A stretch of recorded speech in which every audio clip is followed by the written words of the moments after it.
Good morning, guys. I'm Steve. Welcome back to the channel. Welcome back to another video. If it's your first time stopping by the channel, hit that subscribe button. Trust me, you won't regret it. If you're a returning subscriber, as always, guys, welcome back. And I do appreciate the support. Guys, I've been studying a lot of cases, and I've been, reporting on a lot of news events. One of the events that really helped this channel grow and that I really got attached to, was the Allisha Watts case. Now, for you guys that came to me when we started this case and are still with me, you guys understand and you know that the case was very important to me. I was very, emotionally attached to the case and still am. For all those who don't know, we'll do a quick recap. Allisha Watts pictured here, went out with her boyfriend at the time, James Dunmore, pictured here. Allisha Watts was 39 years old. They were supposed to be going to a comedy club. She was last seen on July 16th, and that was the last time she was seen by friends and family. Her body was discovered in August after, an extensive search. Everybody suspected Mr. Dunmore because he was last seen with her. He was found in her car, unresponsive, at a DMV days later.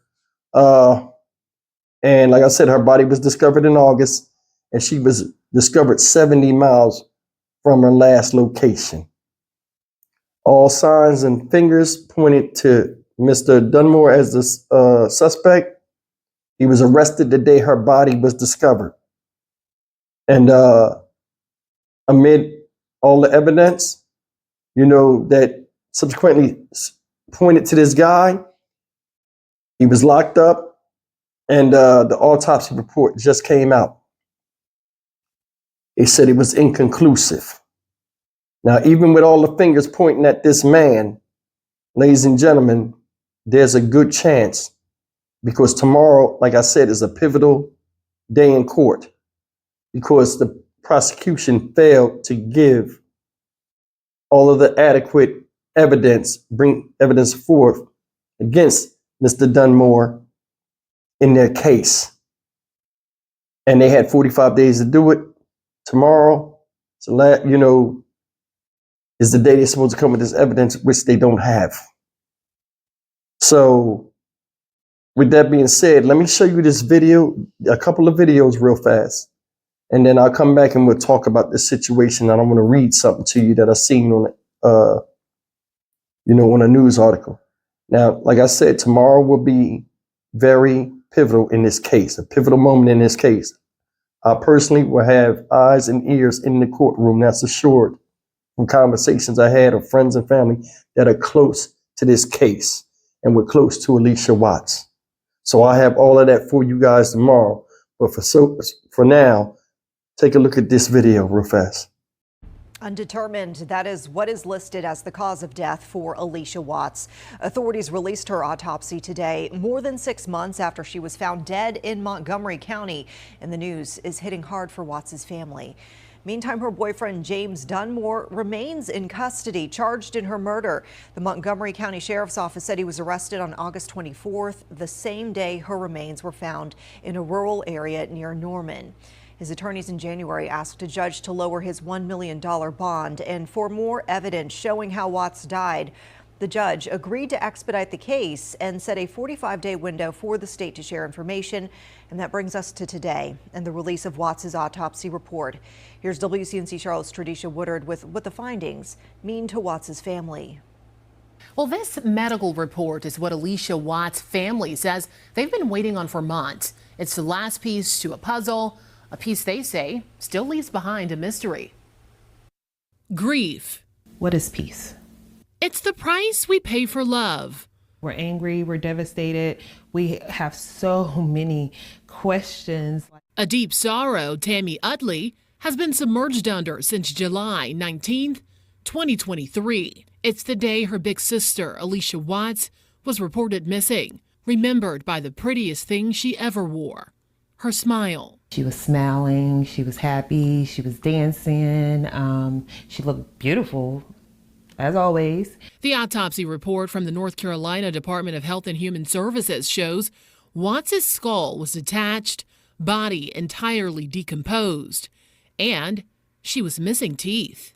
The report also says findings from the scene and autopsy showed no apparent injuries, listing the cause of death as undetermined. Stab wounds, gunshot wounds. You can still see those marks on the skeletal remains. Well, you don't have anything left but the skeletal remains. There is very little to utilize in an autopsy to determine what happened. So that is undetermined. Carla Dees is a coroner in Lancaster County. She says most undetermined autopsy means answers can't be found through the body's anatomy. Unless someone confesses to a crime down the road and you can use the confession, you still won't have the pathoanatomical findings to match up to that. It's a hard reality to face for the family left behind. Trying to navigate through our, day-to-day routine, but still this is weighing so heavy on us now. Tradisha Woodard, WCNC Charlotte. Guys, that was the news that we had already went over this about the autopsy report, but it had some interesting things in there. It said the autopsy report reported no trauma, no sign of trauma, and no fractures were found on the body.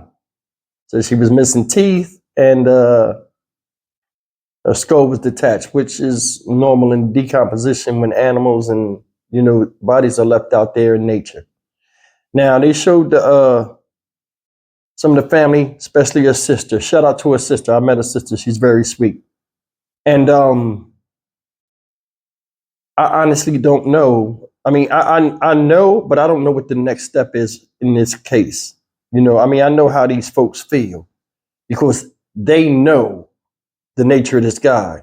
Guy got an extensive history of stalking, abuse. Hell, the ex-wife even came out in defense of Allisha Watts and was in court and gave statements towards that case.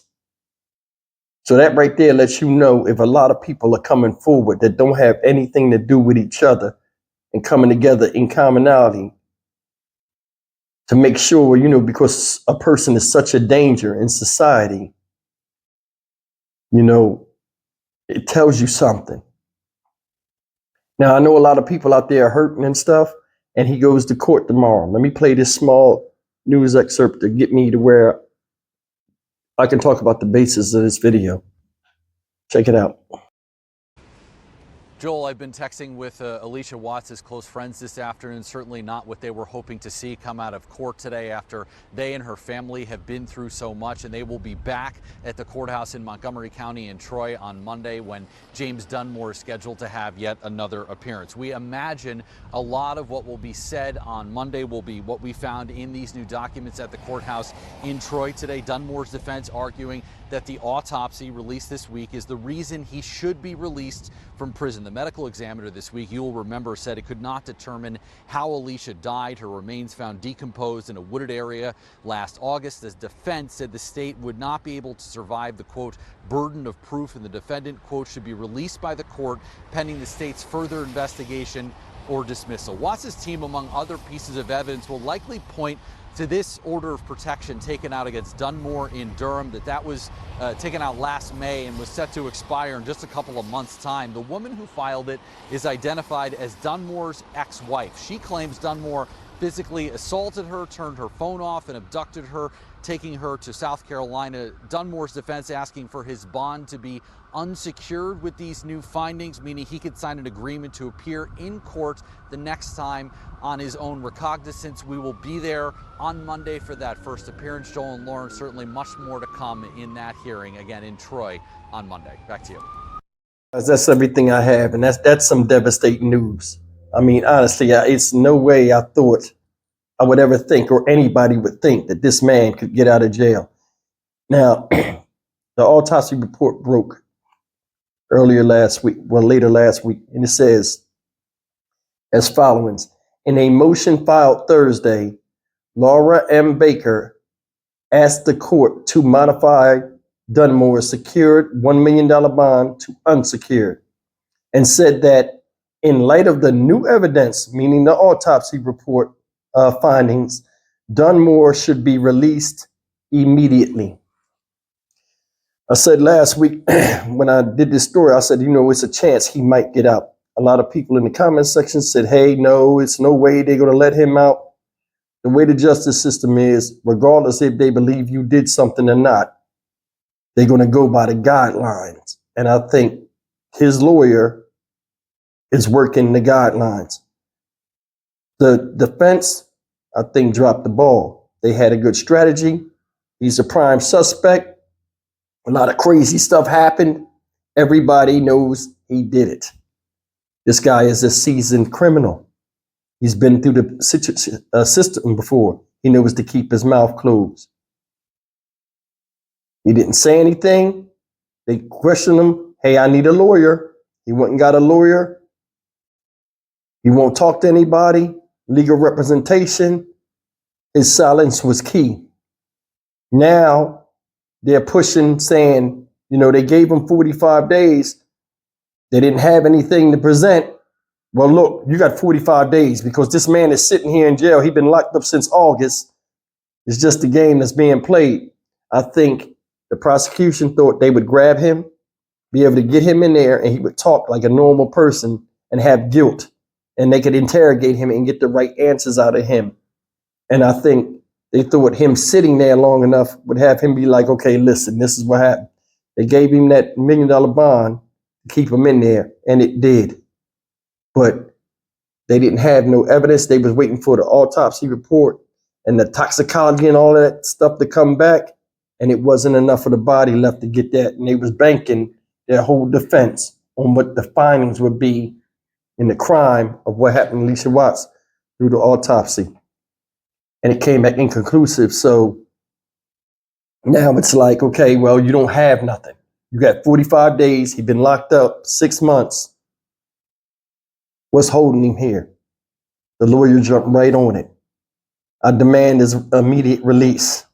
You got to let him go. You don't have nothing on him. Yeah, except, circumstantial. Everything you got is circumstantial.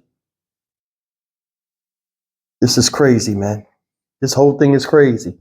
And I mean, I met Allisha Watts folks, those that were close with her. And they are awesome people, nice people. And even when I went to the repast, you could really see the effect that Allisha Watts had on a lot of people there. They were very welcoming. They were very, they really celebrated her life. And the whole day was about her and what she meant to people and how much people loved her.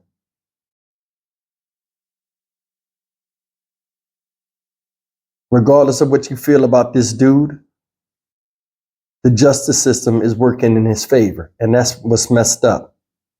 I put a lot of time and energy in this case because it was a big case. It still is. And I hope, I don't know, by some unforeseen circumstances or something that comes up that makes sure this dude don't get out of jail. This dude is an animal, and that's messed up. That's like one of the issues I got with the justice. It's messed up. Everything points to him. The little slick stuff he was trying to do by getting the evidence out the car when the car was a police impound. I feel so bad for the folks out there that, family, because it's like unsolved. And everything points in the direction it's supposed to point. I have another update tomorrow, man. But this stuff really digging in me because, man, can you imagine as a father having to deal with something like this? Some maniac does that to your child and about to get out or has a possibility of getting out? It's a mess. I'm Stock Market Steve for the Dynamic Reason channel. As always, like, comment, share, and subscribe. We've been screaming it. We'll keep screaming it. Justice for Allisha Watts.